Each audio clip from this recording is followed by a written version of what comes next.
Jail నుంచి నేరుగా వస్తున్నారు. ఎలా ఉంది జైలు జీవితం? ఎలా ఉండాలో అలాగే ఉంటుంది జైలు జీవితం. ఇబ్బందికరంగానే ఉంటుంది కదా సహజంగానే. అంటే మీకు జైలుకి వెళ్ళడం కొత్త కాకపోయినా ఎందుకో ఈసారి జైలుకి వెళ్ళిన సందర్భం, సమయం ఇదంతా కొంచెం డిఫరెంట్గా కనిపించింది. అంటే మీ భావోద్వేగాలు కూడా మాకు స్క్రీన్ మీద కనిపించాయి. అంటే పోలీసుని పట్టుకొని పోలీసులను మేము నమ్మమంటూ మీరు చెప్పిన ఒక సందర్భం కానీ, ఆ తర్వాత వాళ్ళ దాడి అక్కడ జరిగిన సందర్భం కేతన్పల్లి మున్సిపాలిటీలో, అది కూడా కొంత అంటే ఉద్యమ సమయంలో అలాంటివి చాలా జరిగాయి. కానీ రాజకీయాల్లో చాలా అరుదు. ఎందుకు వచ్చింది ఆ సందర్భం? ఎందుకు వచ్చింది? అంటే ఇక్కడ ఏం జరిగిందంటే మొన్న ఫిబ్రవరి 11వ తేదీ రాష్ట్ర వ్యాప్తంగా తెలంగాణలో మున్సిపల్ ఎన్నికలు జరిగినాయి. కేతన్పల్లి మున్సిపాలిటీ, చెన్నూరు మున్సిపాలిటీ, 2 మున్సిపాలిటీల్లో మాకు ఎన్నికలు జరిగినాయి. చెన్నూరు నియోజకవర్గం మంచిర్యాల జిల్లాలో. సో అక్కడ మా నియోజకవర్గంలో చెన్నూరులోనేమో 18 స్థానాలకు గాను 11 కాంగ్రెస్ గెలిచింది, మేము 4 గెలిచినాం. ఒక 6-7 స్థానాలు మేము తక్కువ ఓట్లతో ఓడిపోయినాం. అక్కడ ప్రజా తీర్పుని మేము గౌరవించినాం. సో అట్లా కేతన్పల్లిలో కూడా 22 స్థానాలకు కానీ 14 మేము గెలిచినాం. అక్కడ సిపిఐ మేము కలిసి పోటీ చేసినాం. మేము 10, సిపిఐ 4, 14 స్థానాలు మేము గెలిచినాం. కాంగ్రెస్ పార్టీ కేవలం 7 స్థానాలు మాత్రమే గెలిచింది.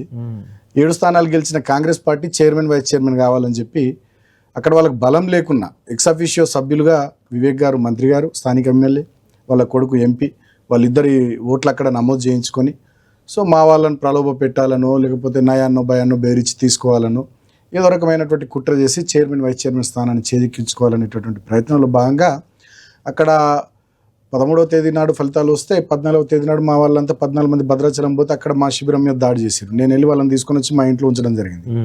16వ తేదీ నాడు ఫస్ట్ చైర్మన్, వైస్ చైర్మన్ ఎన్నిక. మేము పోతుంటే మమ్మల్ని ఆపిర్రు. కాంగ్రెస్ వాళ్ళని మాత్రం వందలాది మందిని కౌన్సిల్ దగ్గరికి పంపించారు. అక్కడ గొడవలు జరిగినాయి. మమ్మల్ని ఇన్ టైంకి పోనీయకపోతే ఎన్నిక తెల్లారికి వాయిదా పడ్డది 17వ తేదీ నాటికి.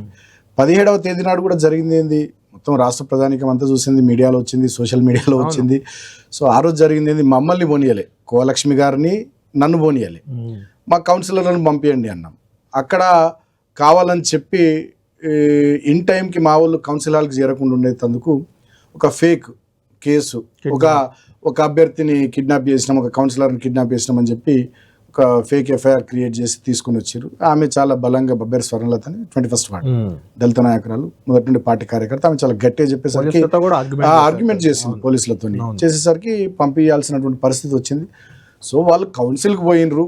వాళ్ళు చేరేంత వరకు మేము అక్కడ ఉన్నాం. నేను, కోలక్ష్మి గారు, మేము 20-25 మంది కార్యకర్తలు ఉన్నాం. ఆ సమయంలో మంత్రి వివేక్ గారి కాన్వాయ్ 6-7 కార్లతోని వందలాది మంది కాంగ్రెస్ కార్యకర్తలు, నాయకులు రావడంతో మేము అబ్జెక్షన్ చెప్పినాం. మరి మమ్మల్ని మీరు పోనీయకుండా మమ్మల్ని ఆపినప్పుడు మరి మంత్రి గారి కాన్వాయ్ని ఎట్లా పోనిస్తారని మేము అంటే అక్కడ మా మీద లాఠీచార్జ్ చేసారు పోలీసు వాళ్ళు.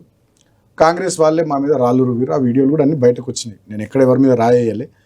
కాంగ్రెస్ వాళ్ళు వేసిన రాళ్ళ దాడిలో ఒక కానిస్టేబుల్కు గాయమైతే దాని మీద మా పైన కేసులు పెట్టి 25 మంది మీద కేసులు పెట్టి అకారణంగా అక్రమంగా మమ్మల్ని 18వ తేదీ నాడు అరెస్ట్ చేసి జైలుకి పంపించారు. కారణం ఏంది, నేను బయట ఉంటే కేతన్పల్లి మున్సిపాలిటీ వాళ్ళు గెలవలేరు కాబట్టి లోపలికి పంపి కూడా ఏం కాలేదుగా. అదే మరి మా కౌన్సిలర్లు 14 మంది చాలా గట్టిగా ఉన్నారు. ఆ రోజు కూడా కౌన్సిల్ హాల్లో 17వ తేదీ నాడు మా మహిళా కౌన్సిలర్ల మీద దౌర్జన్యం చేశారు. వాళ్ళకి బ్లాంక్ చెక్కులు ఇచ్చే ప్రయత్నం చేశారు. డబ్బులు కోట్లాది రూపాయలు ఆఫర్ చేసే ప్రయత్నం చేసినా మా వాళ్ళు చెక్కు చెదరలే, ఎవరు వాళ్ళ ప్రలోభాలకు లొంగలే, చాలా గట్టిగా నిలబడ్డారు. కాబట్టి ఎన్నికను మళ్ళీ వాయిదా వేయించి వాళ్ళు సో నన్ను జైలుకు పంపించడం ద్వారా తర్వాత ఏదైనా చేద్దామని చెప్పి వాళ్ళు అనుకున్నారు. అటువంటిది సాధ్యం కాలేదు. ఇప్పటికి మా